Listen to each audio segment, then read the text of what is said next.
আসসালামু আলাইকুম।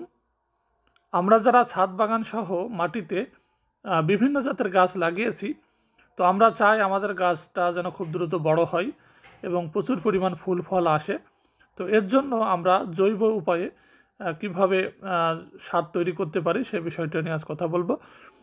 বিশেষ করে যে পানির পট আছে বড় সাইজের, এটা আমরা ম্যানেজ করব। এটা সাধারণত প্লাস্টিকের দোকানে পাওয়া যায়।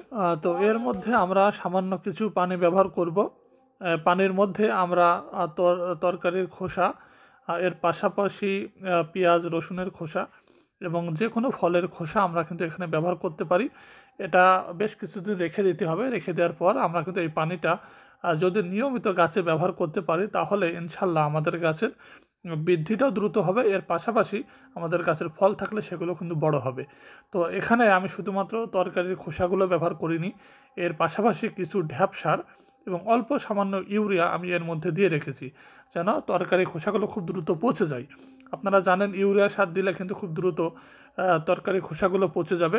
এবং এর পাশাপাশি আমরা কিন্তু সারটাও একবারে সরাসরি গাছে না দিয়ে যদি আমরা পানিতে গুলাইয়ে দিই, তো সেক্ষেত্রে দেখা যাবে মাটিটা নষ্ট হওয়ার সম্ভাবনা অনেকটা কমে যায়।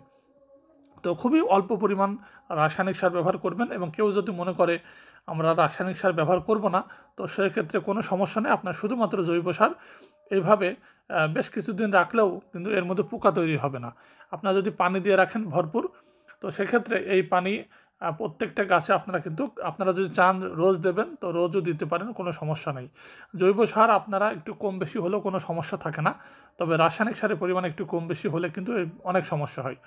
তো এই বিষয়টা মনে রাখবেন। এবং যাদের গাছ অল্প আছে তারা কিন্তু নিয়মিত এটা ব্যবহার করতে পারেন।